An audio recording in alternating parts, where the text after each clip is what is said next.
ഇതാണ് ജോൺ. അവൻ പ്രഗ്നൻ്റ് ആക്കിയ സ്ത്രീയാണത്. പക്ഷേ അവൻ അവളെ കണ്ടിട്ടുമില്ല, തൊട്ടിട്ടുമില്ല. ഇയാൾ പ്രഗ്നൻ്റ് ആക്കിയ സ്ത്രീയും കൊലക്കുറ്റത്തിന് അകത്താണ്. ഇവൻ സെക്കൻഡ് ഫ്ലോറിലും ആ സ്ത്രീ താഴത്തുമാണ്.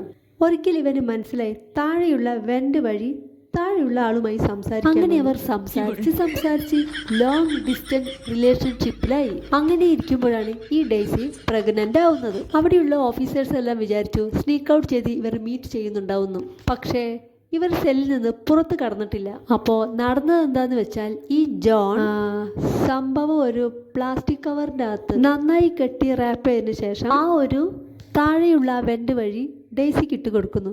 ഡെയ്സി താഴെ നിന്ന് അത് കളക്ട് ചെയ്യുന്നു. അവളെ ബോഡിയിലേക്ക് അവൾ സ്വയം ഇഞ്ചക്ട് ചെയ്തു. റിപ്പീറ്റ് ആയിട്ട് ഇത് ചെയ്തപ്പോഴാണ് അവർ പ്രഗ്നന്റ് ആയത്. അവർ പ്രസവിച്ച കുട്ടി ഇപ്പോൾ ജോണിന്റെ അമ്മയുടെ കൂടെയാണ്. ആ അമ്മയോട് ഇവരിത് എങ്ങനെ എക്സ്പ്ലെയിൻ ചെയ്യും?